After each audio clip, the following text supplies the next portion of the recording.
Saudaraku, banjir bandang susulan kembali melanda Kabupaten Keluos pada Kamis 1 Januari 2026. Peristiwa ini mengakibatkan sejumlah rumah warga terendam air dan lumpur di Desa Badak, Rigep, serta Aibobo, Kecamatan Dabun Gelang. Selain merendam permukiman warga, banjir juga menyebabkan akses utama menuju Rumah Sakit Umum Daerah atau RSUD Muhammad Ali Kasim Keluos sempat lumpuh total.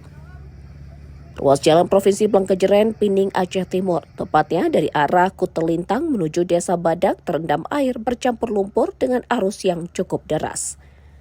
Akibatnya, aktivitas warga yang hendak menuju rumah sakit terganggu. Sejumlah warga terpaksa menyeberang dengan bantuan alat berat yang disiagakan di Desa Badak.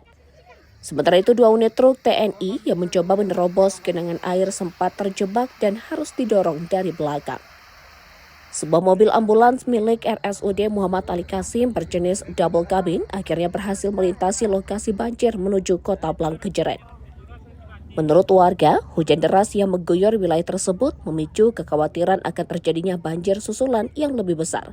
Karena itu, sebagian warga Desa Badak, Rigep, dan Aibobo memilih mengungsi ke tempat yang lebih aman. Pantauan Tribun Gayo di lokasi menunjukkan Wakil Bupati Gayo Luas Maliki turun langsung meninjau kawasan terdampak. Ia menghimbau warga agar tidak memaksakan diri menerobos genangan air dan lumpur demi keselamatan. Meski demikian, sejumlah warga masih nekat menyeberangi genangan air dengan berjalan kaki secara berkelompok. Aksi tersebut disaksikan ratusan warga lain yang memadati lokasi banjir bandang susulan di Desa Badak jalur menuju RSUD Muhammad Ali Kasim. Dari Gayo Luas, Rasidan, Tribun Gayo.